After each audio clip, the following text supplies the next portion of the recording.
Coming up next on Arizona Horizon, reaction to President Trump's stated plans to eliminate mail-in voting. Also tonight, the state requires audits of how ESA money is being spent, but officials say that those audits are not happening. And an update on a new strain of COVID-19 detected in Arizona. Those stories and more next on Arizona Horizon. Arizona Horizon is made possible by contributions from the Friends of Arizona PBS, members of your public television station. Good evening and welcome to Arizona Horizon. I'm Ted Simons. President Trump's recent call for the elimination of mail-in voting is raising a number of questions, not the least of which is if the president even has the authority to tell states how they should conduct their elections. For more on this and how such an executive order would impact Arizona, we welcome Jen Fifield, who reports for VoteBeat, a nonprofit news organization that focuses on election issues. Good to see you again. Thanks for joining. Good to see you. The president says he's drafting an order to eliminate mail-in ballots. When you first heard about this, what were your initial thoughts?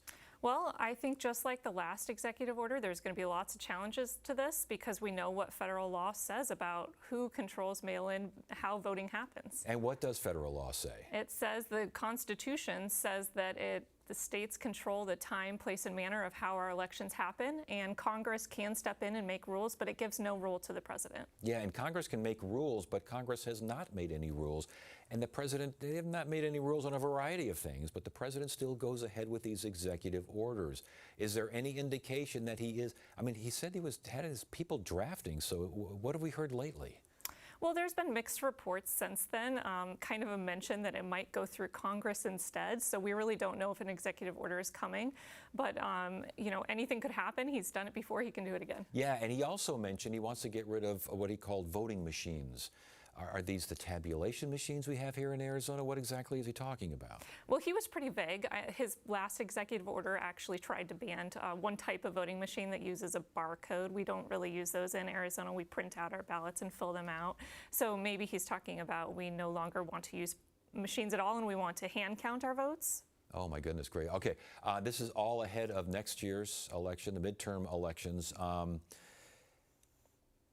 For years, mail-in voting, first of all, it was initiated by Republicans, and it seemed that this was a way to get older voters, conservative voters, rural voters, an easier way to vote. But now I'm hearing this to disproportionately affect Democrats. Does that make sense to you? We don't have that trend yet. What we see is Republicans created it, like you said, to boost turnout in the 90s. And then we saw Republicans and Democrats using it alike.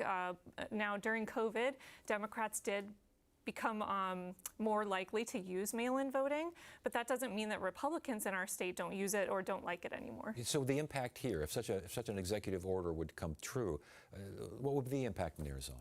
Well, there'd be a tremendous blowback from the rural areas that rely so much on this system to vote, that like to get their ballots, fill it out at home and not have to drive potentially an hour or more to a voting location. So that would be first. And then we would also see, there's really no proof that this would change partisan turnout in elections. So. Really? Okay. So turnout, not necessarily, but again, the process, I don't know, it just seems as though the process would change the numbers a little bit, change the dynamic.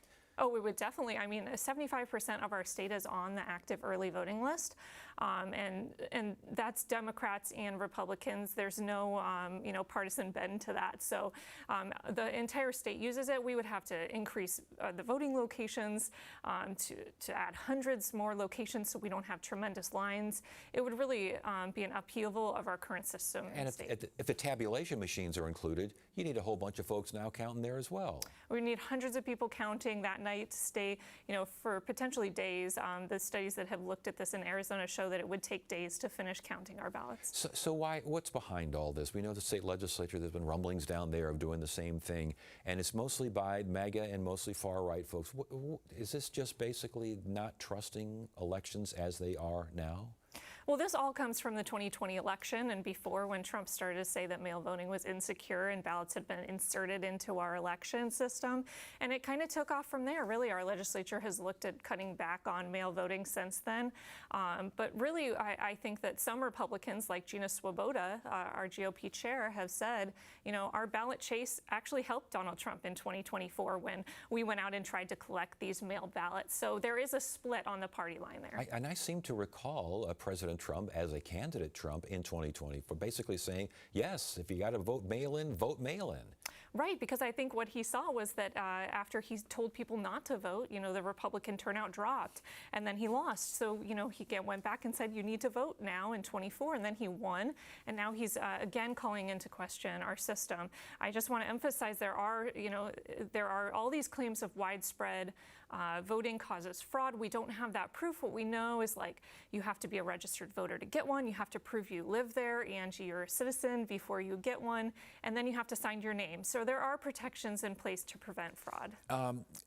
Obviously, the Attorney General in Arizona has said that she would vow to fight any such order. Secretary of State, Chief Elections Officer Adrian Fontes basically told the president to pound sand. That was a direct quote from him, yes. And he's made the rounds on national media. He's really trying to get out there and make it clear that he would immediately challenge this. And we should mention, I think President Trump, as Citizen Trump, he voted in the past with mail-in voting. True. I think his family members did too as well. So the future of mail-in voting is what? What do you see? What are the tides saying? And not just in Arizona, but around the country. I think it's somewhere in the middle. If this doesn't go through, I think we're going to see more attempts to cut back on mail-in voting. I know Nevada has changed its law already on this. It used to have pretty much all mail-in voting, and it's cut back.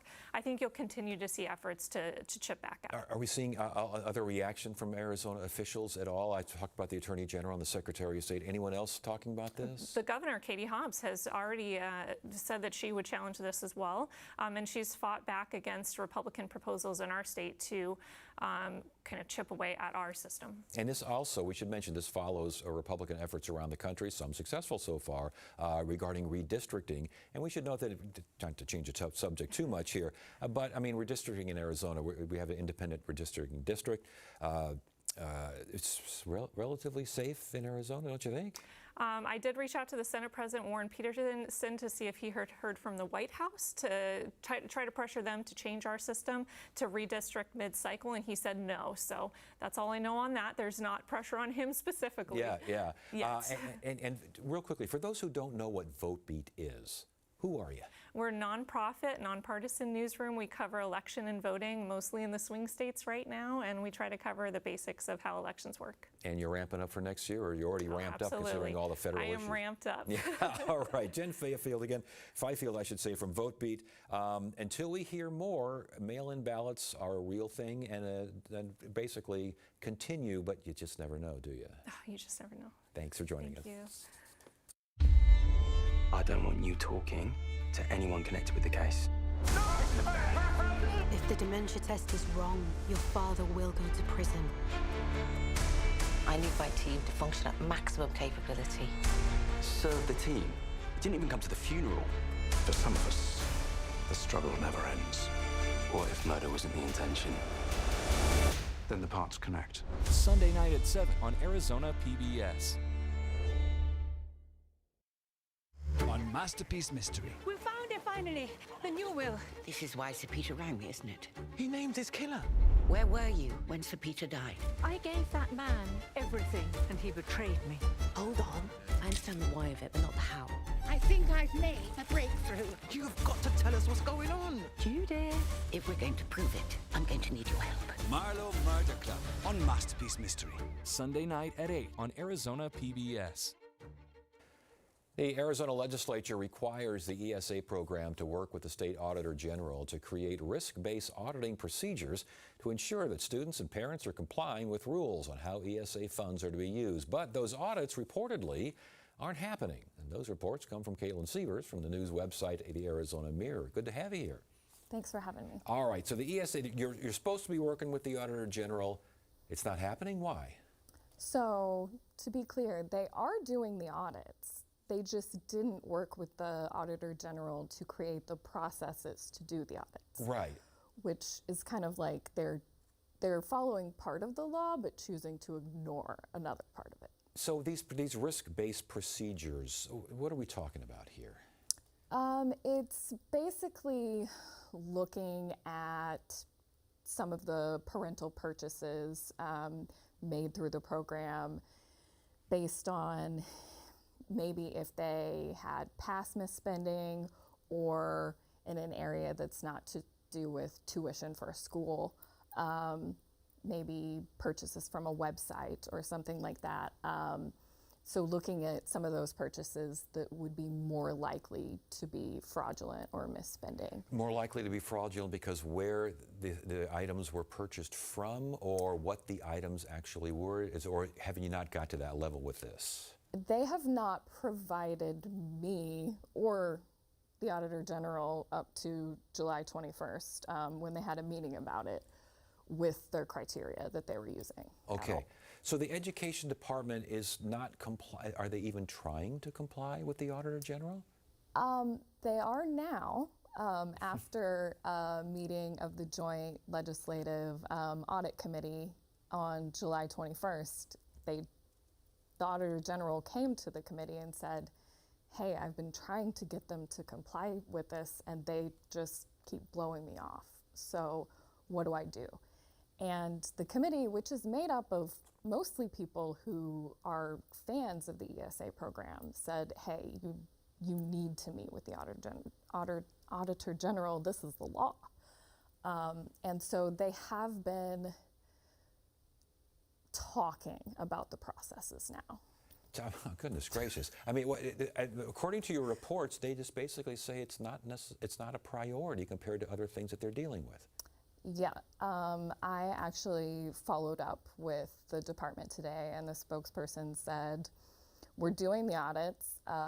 It's a standard process for government entities and businesses, and we're talking with the Auditor General now. But it's been almost a year since this law was put into place, and it says that the Department of Education and the Auditor General's office shall work together to make risk-based audit procedures, and that shall means it's not an option. Right, right. And again, it's not just bureaucratic mumbo jumbo here. This is to make sure that people are doing right by this ESA program, correct? Right. It's to make sure that people aren't making purchases such as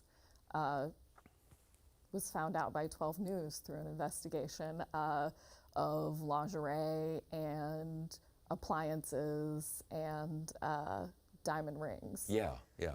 I think Craig Harris was all over that one. So basically, DOE, Department of Education, saying that their priority more than this is to make sure that students that want to get into the program are into the program, correct? Yep. They, their director just said, that's our priority, and we're just going to push off this meeting until we have time to. And because what, the staff is too small to do anything else? Yep. And it is true that their staff is probably too small for the work that they have to do. But that doesn't mean that they get to just decide what part of the law to follow. Right, right. Now, the department, as you mentioned, did their own kind of auditing procedure here with this $2,000 limit. Explain what that's all about. So back last fall, they had a huge backlog. I think it was tens of thousands of purchases that were still waiting to be approved and paid for. And so they implemented this process where they just pay for any purchase that's below $2,000. And then they said that they were going to audit those afterward on the risk-based procedures. Well, if they're not doing it now, what are they going to? Can you trust that they're going to do them later? I mean, that's a good question. Okay, all right. So that's something we have to fix. There was a 2020 audit that you wrote about as well. That apparently the department did not follow up as far as documents were concerned. What's that all about? Are you talking about the safety procedures? I believe so, but I'm not. It's basically. It's another audit. I believe that's what it was. But they not only did not follow up, but didn't do recommendations that were. Oh yeah, that's right. Generally, the Auditor General was very frustrated. Yes. With the Department of Education for just kind of pushing them off when they were trying to get documents for really anything that they were looking into. And I think the department, as you wrote, they say that they were too busy. They wanted to wait until a handbook of some kind was released before getting those documents out there? So they were waiting to meet with the Auditor General to come up with the risk-based auditing procedures until after the ESA parent handbook came out. Yeah. And the handbook, the parents were angry about possible limits being put into place, and so it was supposed to be approved in March or April, and it didn't get approved until June. Whoa. So that pushed things back. Okay, so it appears as though, and you correct me if I'm wrong, but it appears as though from the reporting here that the Department of Education is not necessarily taking audits, auditor generals, all that seriously. Can we assume? Can we make that assumption here, or are they taking them seriously, but they're just saying, we just don't have the resources nor the time? I think it might be a little bit of both. Yeah. I think the Auditor General certainly believes that they're not taking some of it seriously. What kind of recourse does the Auditor General have? I mean, I think what she did at that July 21st meeting is probably a good step. Yeah. And I mean, they're working on it now, but they didn't give me a timeline for when they're going to be done with that. And the ESA program just grows and grows, doesn't it? Yep. It's, I think, expected to have 90,000 students enrolled and cost $1 billion this year. Caitlin Sievers, Arizona Mirror, good work on this, the ESA program and the Auditor General and the Department of Education and the whole kit and caboodle. Thanks for joining us. Thanks for having me.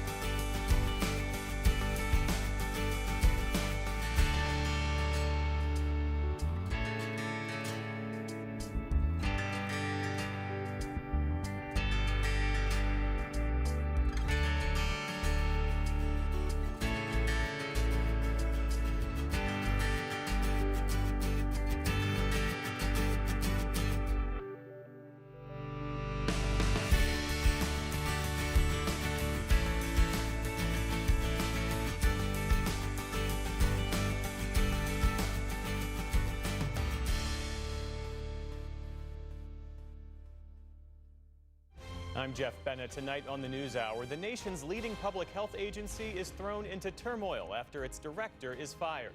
That's at 6 on Arizona PBS.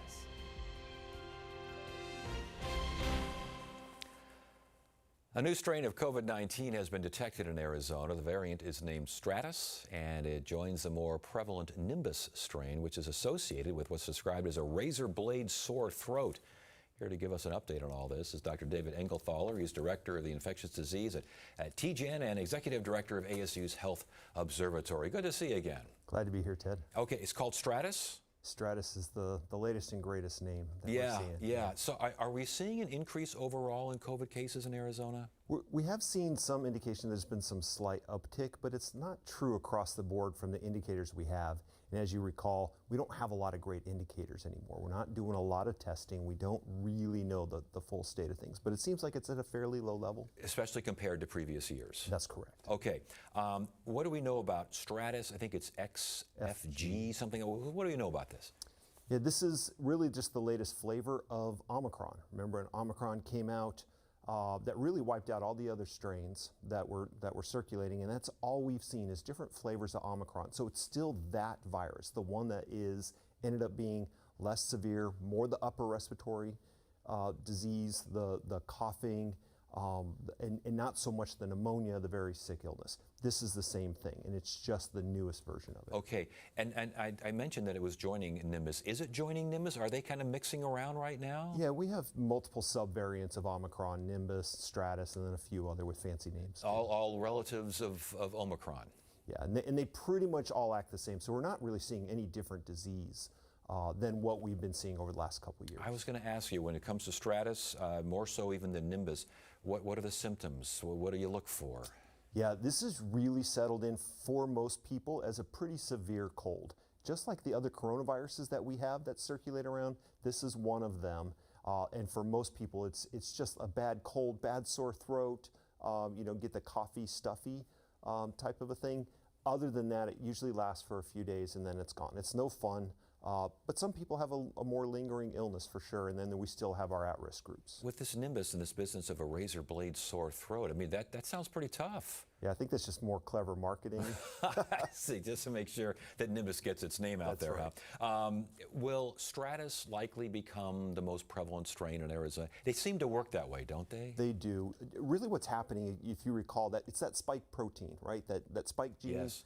We get a mutation in that, and then it can evade the antibodies that we got from the last infection. And so Stratus just has the right combination of mutations that's helping it evade the antibodies that maybe we got from an infection a year ago. And it seems as though that with every strain, they become more contagious. Is that the case here? I don't think this is true, and it's not necessarily more contagious. It just spreads better than the other ones because people don't have the right immune profile, the right antibodies right away to knock it down. So it is spreading very quickly, like all of Omicron.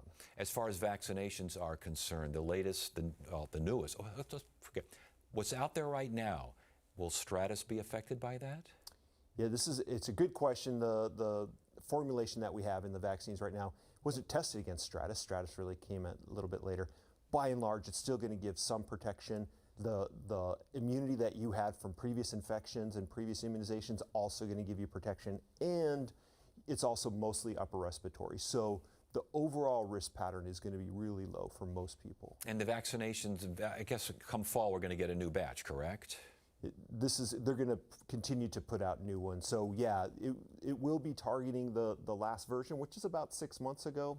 So it may not be perfect for whatever we're seeing once you get vaccinated, if you choose to do so. But again, if they're all Omicron variants, you're still getting enough protection that will certainly prevent you from getting seriously ill. When COVID-19 hit, there was we know it was just terrible as far as the illness and the reaction. And this, as it's gone on, it's gone down.